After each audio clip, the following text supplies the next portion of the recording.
I can't tell you anything that whatever I'm telling you is already on Google. Camp David's about 100 acres on top of a mountain. You get the same questions every time. How many guys were there? What kind of guns did you have? And did you ever meet Monica Lewinsky? And the answer... Just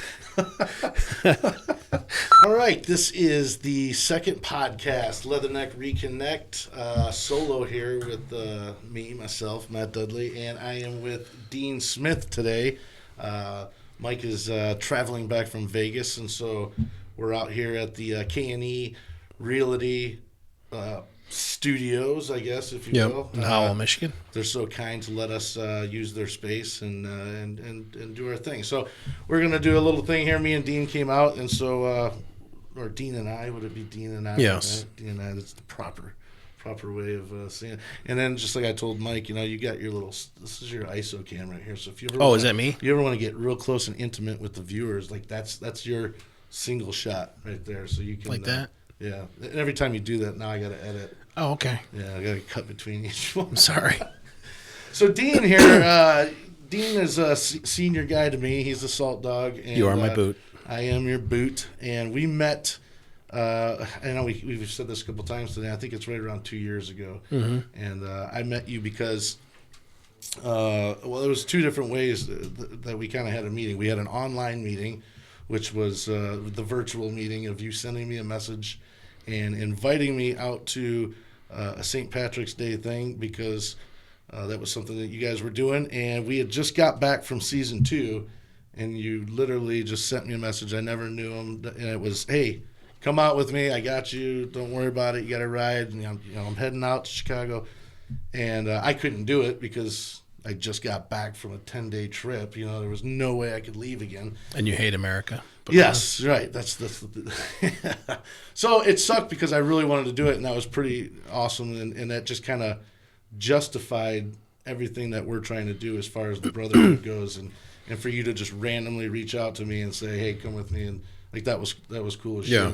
And that's why I love telling people that story because it's like, we didn't know each other, and that's how it happens so often with the brotherhood. Right. When you live the brotherhood, and don't turn it off and shelter yourself. And then the second time that we met was in real time and physical real time, and that was when I found out everything. I'd seen all your posts for almost a year. It was a long time. It was like 6 to 8 months or so. It was a long summer, man. All this stuff that I kept seeing pictures and posts, and I was like, what's going on with this guy? What is he doing out there? And when you finally said the anchor was going into place on whatever day, and that's when I reached out to you then and said, hey, what are you doing? And we met and we had coffee. Yeah, I didn't know what month it was that time. Right. It was like September or something. It was a long summer. So, tell me a little bit about yourself. When did you serve, and what was your gig in the military there? I served 92 to 96. I scored really high in the ASVAB, and I remember I was down at MEPS in Detroit, and I scored like a 96 or a 98 on the ASVAB. Oh, and there was a sergeant there and was like, what do you want to do? I said, I want to be a rifleman. He goes, you're a fucking dumbass. Pretty much. I'm like, man. Sign me up. So I joined the Marine Corps. I was Hollywood, as in those days, all Michigan guys went to, everybody west of the Mississippi and Michigan went to San Diego. Yeah, it was really strange. Pretty much my whole boot camp was from like the Flint area. But you said that was 92 you went in? 92, yeah. So we still had guys that were going to Parris Island from our high school, which was crazy. Really? Yeah, I think the split actually was like Jackson. Oh, maybe. Because when I got to Hawaii, we had a guy from Michigan that was from like Jackson, another guy that was from out in that area, both West Coast guys. I'm like, why did you go West Coast? So yeah, we were all West Coast. Right. I mean, crazy. They even had a party like after we got out of boot camp. Our guide is from Flint, and they had a party, and I went there, and I was like, I've seen enough of you guys. I don't want to see you ever again. What was he doing on the bus? Because I know this story. Oh, yeah. The guide. This is making them birthday. Crying. This is in a video. Crying right? like a bitch right. on the bus going to boot camp. He was like the whole, crying like a bitch. And I look over and I go, what the fuck are you crying about? He missed his mom or something like that. And I was like looking around and I'm like, what the hell? And I think they just took the weakest guy. And, he was the guy that would pass out on 2-mile runs and stuff. and they made him a guy just to fuel our anger, I guess. I don't know. But he was a Well, that's what it's all. It's all a game through boot camp. oh, it's just a big play. But he was just the weakest bitch in the world. So I got squad leader for a very short period of time, and I rolled my eyes at the drill instructor, and then my leadership career was over at that point. Yeah, I bet. Yeah, well, they like that kind of stuff. Right? Yeah, but my drill instructors, I had 5 drill instructors. Oh, nice. One of them was a corporal. So they were all over us. So what was his name? Corporal Hammerschmidt, Marion Hammerschmidt. Oh, okay. He looked and sounded like Sean Penn in Casualties of War. Really? Yeah. I've never seen that movie. Oh, I was like, holy crap, is that Sean Penn? You know, it was a little scary because this guy was just all over us. He was our heavy, but he ended up being one of the most level-headed guys we had there. So yeah. Well, it was different back then too, like Marine Corps, as far as those drill instructors. You know, you didn't know anything when you went to boot camp. No, now you know what day you're going to be washing this and you've seen the videos this and all this stuff. You know, you only saw what the recruiting office. And I think that takes away from you being a Marine. It's the unknown, right? Is how we face challenges of the unknown is what makes you a Marine. Yeah, no, absolutely. So, I think that's and you see it all the time now on Facebook. Everything's just out there, and it is crazy. Yeah, and their mommies get to text and stuff like that. What the hell's going on? Yeah, no, the moms are real bad. When my son was going through, and I was on the actual pages for those different things, I used to piss him off constantly because it was like, shut up. Like, your kid left. He's going to be a Marine. Like, your son's a man. Right. He's a man. Don't worry about it. I let him understand go be a you man. got welfare. You want the best for him, but, like, let it go. He's in good hands. Yeah. So, in boot camp, I those tests you take when they just deprive you of sleep for 3 days and they give you all those tests and the Morse code and stuff. I scored really high on that, so I got to pick whatever I wanted to do. They brought me down to the admin office. This super huge sergeant was behind the desk, slid a paper, says, "What do you want to do?" I'm like, "What do you mean?" He's like, "You can do whatever you want to do. What do you want to do?" They were all intel jobs, and I was like, "Ooh, that's a shiny one." I chose presidential duty, right, and went to Marine combat training, infantry school out in California. And then went to Marine Corps Security Force Training Center in Chesapeake. And it's funny because one of my buddy's kids just left there, and they got like a nice building and stuff. We had like trailer park trailers. Of course, right. Was our square base. Right. There was no facilities whatsoever. You know, it's almost like the guys before us probably washing their clothes in a creek. Marine Corps Security Force Training Center, and then they start working on your security clearance in boot camp. Right. Then went to 8th and I, Marine Barracks 8th and I in D.C. for 10 months while you wait for your security clearance. Your guard duty there, the commandant, the chief naval operations. That was horrible. Yeah.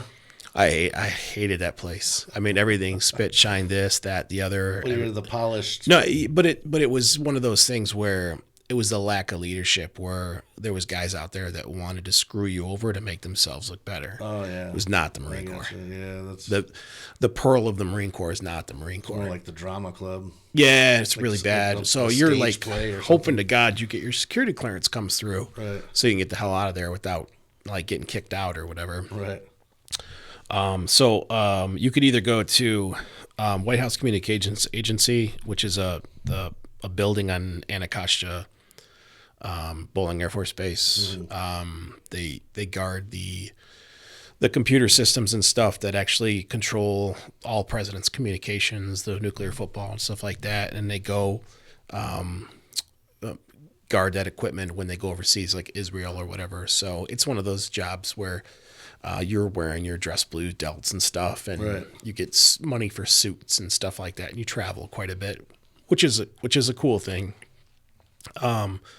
But I ended up going. The other one was Camp David, so I went up to Camp David for the Clintons, and stayed up there for EAS from there. I got extended twice. It's supposed to be a year and a half tour. Right. I extended twice. Got to stay up there my whole time. You just told me that last night. You never never saw the fleet. Right. It's crazy. No, I never saw the real Marine Corps. Right. But I mean, it was a tough job. Yeah. I mean, there was no wars or anything going on when I was in, and it was, so I would never compare it to that. But it was definitely a tough job, very high stress. Sure. A zero fail mission. Not a lot of guys to rely on, and your backup is no backup. So at the time, it was just like, this is what we got. And because of that, we're all close. We all knew each other. We all got along. Very few arguments, never a fight. Everybody we had to see psychiatrists though. Like we had to do psychiatric evaluations, go see a psychiatrist for clearance and stuff like that. They'd Right. come in there and check on us. They knew who the problem children were to watch, and Right. it was a little weird. Yeah. But the biggest threat against the president was us Sure. because we were walking around with guns next to him. Right. Yeah. So we had to watch each other as well, sort of, Right. to make sure things weren't, history didn't go bad. So we got to work with the Secret Service up there. That was a lot of fun, seeing how they do things and how horrible their lives are. Yeah. Well, I can imagine. Yeah, they had some miserable lives, especially if you're married with kids and a Secret Service agent on presidential protection. It's just a horrible life for them. Oh, sure. Those guys are heroes. Right. They give their lives. It's Completely It's like a dedicated. 3-year tour or whatever. They Right. give their lives to make sure, this still flies. So, because there's people out there that want to kill Oh, yeah. them all the time. All the time. Right. It's eye opener. Right. Little crazy people out there. So It seems like it's even worse now, probably. 'Cause you I got would imagine. more people that are on our land. And just it's insane. Yeah. It's Yeah, a insane. lot of and unfortunately, our media wants to put people in the news every time they do something bad. Let's give them their name. Let's make Right. them famous, and that's just dumb. Yeah, no, it is just a crazy time that we're living in, the media and all this stuff. And I try to take it for a grain of salt, because when we were in, and I was in after you, and it was still, there was no internet and stuff like that. And Right. if I was in Korea, my mom was like, "Oh my gosh, you're gonna go to Korea, North Korea, blah blah blah," and I was like, "Hey, listen, I'm here right now, and we're out partying right now. Like, there's nothing happening. Yeah. Chill out." So my theory has always been, after I was in, it was you only know what you know where you're at, and that's how you can gauge your news and your knowledge to the local level. Right. When And you're better off not overwhelming yourself with the outside Sure, stuff. and when I'd be in Japan, I'd get like, I'd call home, and my mom would say, "Oh, well, you didn't hear about blah blah blah blah blah." Nope, I didn't. So in my world, it doesn't exist. It doesn't happen. So you only know what you know where you're at, and so if you're not there, how are you supposed to really know what's really going on? And so now with us traveling the country, one thing that I do enjoy, because that was going back to way back then, I always thought that. Now I enjoy that when I go around and I meet these different people and talk to them and find out what it's really like where they live, whether I'm in California or in the middle of America. Yeah, whether the news is blowing smoke or Right. not. Yeah. And one of my, I've got a couple good stories. One of my favorite was an old Korean War veteran we met down in North Carolina. He got hit. They got hit with the eye of the big hurricane a couple of years ago. That was the worst one in the world. It was, Yeah. I don't even know the name of it. That's how impactful it was. Right. But this was like the end of times. Yeah, my type buddy of- lost his fence a half a mile Right. from the ocean. So This guy says it's two old couples during their 80s. And I said, "So where'd you guys go? He says, "Oh, we just stayed here. We went to bed. And he's like, whatever's going to happen is going to happen." right. And he's like, "Well, we lost a couple shingles and a piece of siding." And it was like, but yeah, and I'm sure there was tons of destruction around. We saw the tarps and the piles of debris everywhere, and I'm not saying that it wasn't nothing, but it's just, you only know what you know where you're at, and that's been my motto for the longest time, and so yeah. But so what is it that you're doing now? Like, so, well, actually, before I ask you that, I wanted to know, you were talking about the guys that you had at camp. Yeah, so and how tight that was, and so yeah. like now, because of doing what we do and connecting and stuff like that, and reconnecting with guys, what is your connection with the guys that you served with now, and like how often, and did you go before you saw anyone, or how often do you see these guys now, Yeah. or any at all, or So I can't tell you anything that whatever I'm telling you is already on Google. So Camp David's about 100 acres on top of a mountain. right? And there's a number of guys up there. I always tell people, you get the same questions every time. How many guys were there? What kind of guns did you have? And did you ever meet Monica Lewinsky? And the Just the answer, dress. the answer is two guys, more than enough. We had two just in case somebody needed to go on vacation, and we had really cool guns. We shot a lot, and no, I never met her. So those are the three questions. Right. Is a 100-acre compound. It's unbelievably manicured. It's a Navy CB base. Oh, okay. It's actually USS Shangri-La, technically. And it was named that during World War II to throw the Germans off because we had a presidential yacht, and they were worried about the little U-boats coming in and Right. hitting the presidential yacht, which was up the Potomac, which was realistic, Okay. which could have happened. Presidential yacht, I think that might be, it was in private hands for a while, but I think it went back to, it might be the government might own it right now. So, but the USS Shangri-La was made so the president could go somewhere during the hot summer months in D.C. that Okay. wasn't too far away, and there was a couple areas that they were looking at, and it won out. It was a state park camp at first that the state park employees got to use. And the government came in and cut the park in half and said, "This is ours." Oh, yeah. So, but it's a really small base. Like I said, the CBs take great care of it, and we, the Navy, Marine Corps Navy thing, the rivalries, Sure. didn't happen.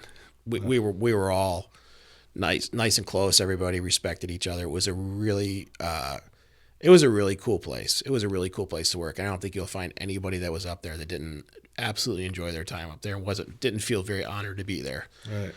Right. But you had your guys, and as I just said, it took me a year and a half from hey, I want to do this to the actual happening because of the background checks, and I was one of the better kids. Yeah. So it took a year and a half to get a Yankee White clearance, which is I could stand next to the president with the loaded Right. weapon. So you had your guys, and there was no go down to 2-8 and go grab a couple Marines and bring them up here. It didn't happen that way. Right. So you did what you had to do, and we were always tight. We were always short, but we always helped each other out. So if someone needed to go on a wedding or whatever, a guy from another platoon would jump in there. That's how it had to happen. Okay. To make sure he worked. But we also were very close with each other. And just like in typical Marine fashion, we would mess with each other too, like on post and stuff. So Right. we had a lot of really cool technology, very young guys with a lot of cool technology and a lot of responsibility. And we managed to use it to our advantage of playing pranks on each other. Why wouldn't you? Right? Yeah. That's- Yeah. So that was the that was the fun part. But when it came time, I got this. We served with this guy named Jeremy Kelly, and he's a cop up in Connecticut now. And this guy was a clown. He was the typical frat guy. Okay. Did a couple years in college, got out because it didn't work out, and he joined the Marine Corps. His dad was a Marine. But when it came time to like business, a switch would flip, and this guy was like super leader, you know, and he'd be shouting out orders, and people would listen to him. But other than that, he had you laughing Right. all the time. That was cool about that place is when it came time to do business, everybody was 100% business. Sure. So Yeah. Well, you got to be in that position. Yeah. And let alone, I mean, as a Marine, it's your job. it's you we didn't ever screw want to have the headlines to be the Marines let Right. the president get killed at Camp David. I mean, there goes the Marine Corps. Yeah. Oh, yeah. Absolutely. That was what you thought about. Like Right. we got a lot resting on our shoulders right Well, now. and I'm sure even if you weren't thinking about it, it was told to you so many different ways that it was just burned into your skull. Yeah. Because that's another thing Marine Corps always loves to do is burn those things, into Yeah. you. So, and I think that's part of the strength in the Marine Corps, because then as long as you believe the stuff they're telling you, you have to You don't live wanna, up to it. You don't And- want to let down the guys that came before you too. You know? Well, right. But that's the only place in the world that the president can go without Secret Service going ahead of time. Oh, okay. It's absolutely secure 365. Right. So, and that's because of the Marines. That's Okay. because of 19, 20-year-old Marines up there. Right. That's crazy. Right. So you start to think, you thought it was a job back then. Then you get a little older and you start to realize, like, wow, Yeah. Right. it's pretty impressive. Yeah. But it was absolute teamwork. When I got out, I kept in contact with one of my roommates that I had in 8th and I and served with in one of the platoons up at camp. George Jerkins, he was my best man too. Did a horrible job, George. I kept in touch with just him, really. Really. Yeah, throughout the entire time, kept in touch with him. Great guy. And then in about 2000, I got on Facebook and I started to see other people and stuff like that. Right, And right. the world kind of opened up with the internet and stuff. And I was late to the party, I guess, or whatever. But then we realized that one of our guys had gotten killed in Iraq. So 2000. I think it was 2010's marathon. Yep, 2010. I ran the Marine Corps marathon for him in his honor, and contacted the family. And the guys wanted to do something for. He had 3 kids. We didn't know. We knew he was with a girl at camp, and she had a kid.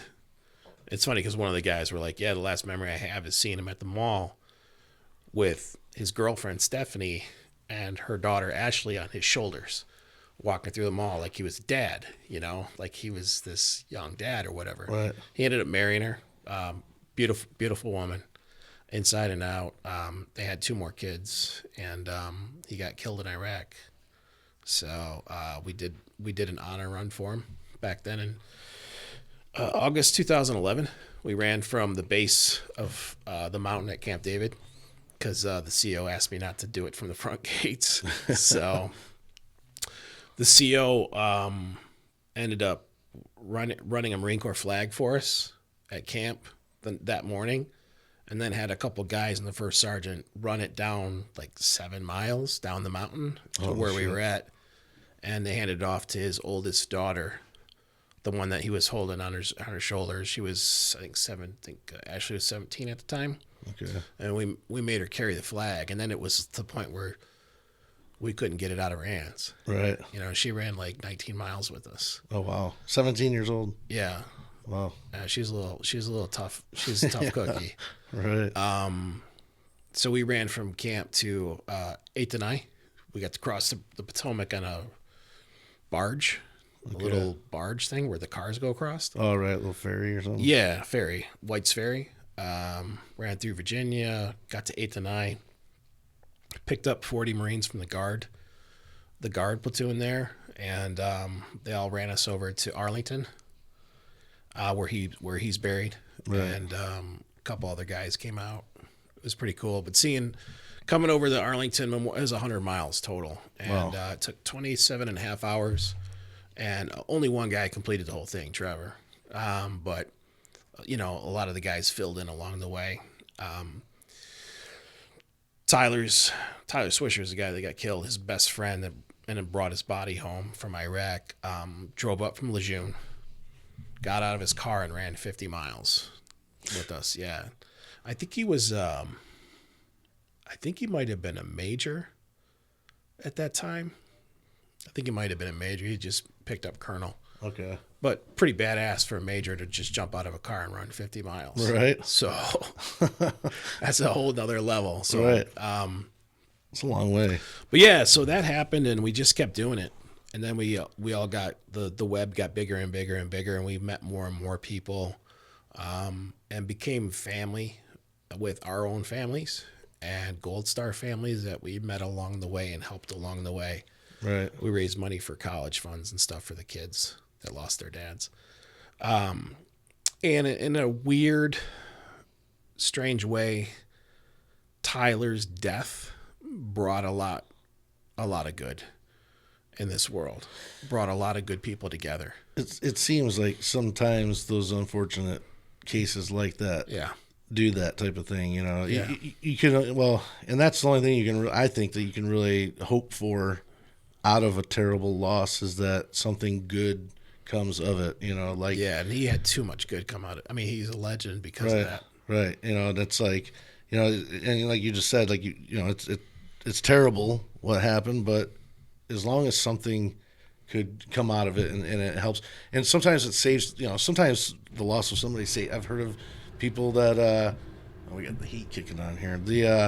That it saves other people's lives too. He did. And that's what's important too. And it's great to hear those when you hear about it. Now, granted, people don't always come out and say it, and quietly behind the scenes, it's happening, and that's kind of like what we're always doing. And when we hear all the different people, and that's the thing with us, it's crazy because there's so many different people that we meet that we don't even know on a personal level. Right. And then when we hear them come out and say, like, "Hey, you've helped me," or something, it's overwhelming to us because we didn't get into this to do that. We just got into it on a drunken phone call to go travel the country. But and now it's to that level, and all I keep trying to always tell we tell ourselves, first of all, we're not doctors, we're not professionals. Yeah. We just want to do our thing, and I always tell myself, just got to keep doing what I do and not change, because whatever we're doing is working, right? So Yeah. It's good to hear that good came out of a bad situation. And he truly did, because Right. along the way, you build this web of people, and we get together quite often now, and we used to get together with big, huge crowds and stuff. And what will happen was this guy will connect with this guy, Right. maybe out of geographical location or just the fact that they hit it off, Sure. and maybe those guys are keeping each other alive. Right. Yeah. Yeah. And like I said, whether you hear about it or you don't, as long as it's happening, it's behind the Yeah, scenes, so it's good to go. just doing what you're doing is a catalyst to other guys getting involved. Right. We just had a guy, one of the guys he was one of our boots, and he's a sergeant major now, and he posted his interview, that the section from his episode that we went, and he was down in Lejeune. And after he posted that, he sent me a text a couple days later, and I'd seen a spike in traffic to the page after he posted his thing, and when he messaged me the other day and said, "Hey, I've had multiple guys reach out and confess that they've been going through some shit and that they wanted to get help, seek help." So, once again, another feel good moment, and it just makes you feel good to know that what you're doing is doing something good. So I don't know about the other armed services, but in the Marine Corps, you got to be tough all the time, and you can't do this and you can't do that. But the reality is, like I said, the last day of your career is the worst day because right, you lost all your friends. And I don't care if it's my worst day was I got my legs blown up or whatever. Well, it was also your worst day because all your buddies are gone. Right. So that's the worst day, is you lose your family. Yeah. And war, no war, pogue, rifleman, it doesn't matter. You lost your family, and now you have to somehow start all over. And no offense to anybody else, but those people you got to start over with usually don't measure up to the guys you stood next to. Right. So no, absolutely not. So Well, hey, I mean, you should never be afraid to step up and say, "Hey, I need to go." And if there's a wife sitting or a husband, and their wife or husband served, and that they're just sitting around and stuff, and they do have a little pride, then kick them in the butt and get them over to an AMVETS or something like that. right. Something. Yeah. To get them out of the house. Before we wrap it up here, I did want to ask you now, because I cut myself off earlier, what you're doing now with the stuff online and Facebook and your social media stuff. I kind of throw took that up in there. I did a lot of crazy stuff over the years with some of my notes. friends. He's got notes. But right now we're doing Toys for Tots stuff. I've been doing it for a couple of years. I'm just like the eye candy for the event. I can see why. Like a wonderful lady named Mickey Curon started doing it because her daughter was doing it, and her daughter passed away. So she does it in her honor. And Mickey's got a couple great kids, and one of them happens to be a Marine friend of mine. So we do the first Saturday in December, which is December the 5th. I know it's ahead of time here. Sure. 22 in Hayes, the Hamlin Pub over in Shelby, from 12 to 6. We do an event there, and you bring a toy in, and they give you pizza and salad and stuff like that. And it's a big party, and Corporal Claus is Santa Claus, a Marine Corps Santa Claus. He's there. Right. And he makes your kids do push-ups and stuff like that and yells at great. your kids. It's great. a good time. But we do stuff like that. If you go on Facebook and go to Heather Ann's Tots, ANNE''S, Heather Ann's Tots on Facebook, and you just like the page, you'll be able to see the updates along the way. We got pretty big goals, and those presents that are donated to Toys for Tots, they don't go all over the nation. They stay in this area. That's good. And they go to vetted families. Usually it's veterans organizations, churches, and first responders. First responders know who needs help and who doesn't. Right. And what's the goal for the amount of gifts this year? We did 617 last Christmas, and the goal for this time is 1775. That's a Marine Corps birthday. Oh, that is the Marine Corps birthday, huh? Yes, sir. So we'll get 1775. Oh, I'm sure. I'll bet you exceed that. I hope so. Yeah. We better. And then Or what happens? Corporal Then it's not Claus is gonna be mad. 75 anymore. Yeah. Well, I mean, it's Double it up. yeah. Double it up. There There's you a go. lot. There's a Do lot. the I mean, math on that. the economy's doing well and stuff like that, but there's a lot of need out there. So, Right. and it's so much fun. Yeah. Like it's better than trying to run 100 miles. I can tell Oh, you right yeah. now. Yeah. That sucked. I hated Standing that. around in a hot We Santa talked about Claus that suit. last time. Yeah.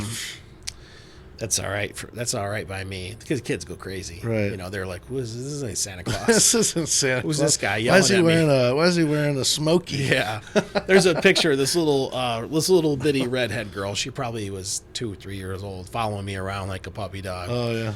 And I got a cool picture because I wear a DI cover. Corporal Claus wears a DI cover.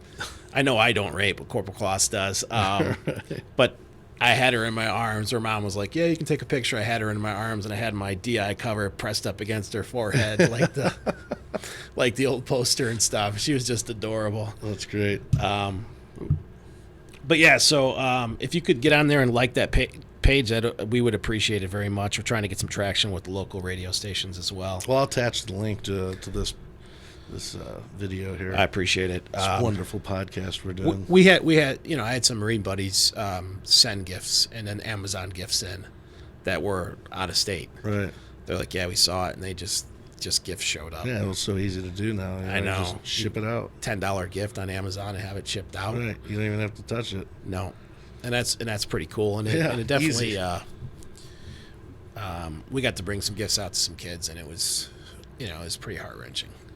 That's good stuff. Yeah. Well, that's about it here, unless you got anything else that you No. wanted to add, because we're going to wrap it up here. That's it for our second podcast, Cool. The Leatherneck Reconnect. I appreciate it. Thank you for doing what you're doing. Yeah, well, thank you. And I look forward to season 4, yes, it's following gonna you be around, good. and I actually would like to even meet up with you guys. We'll figure that out later. Absolutely. Yeah, Fly we're out going to be there heading and- out soon, and that's going to be great. It'll be good stuff. Fly out there and mess with you. Yeah, come on out. So what you do is you come out, you fly to one city, hop in with us, and then fly out of another city. That would be cool. We did that with one other guy one other time, and it was fun. So he hopped in with us for a day and a half. And We'll put Mike in the back. yeah. Well, he's the driver, man. He's Oh, gotta really? drive. Yeah, he's my right. driver. I'll sit in the back, but I want pillows. There you go. So, All right. Well, thanks a lot, Dean. All right, man. Leatherneck Reconnect. thanks.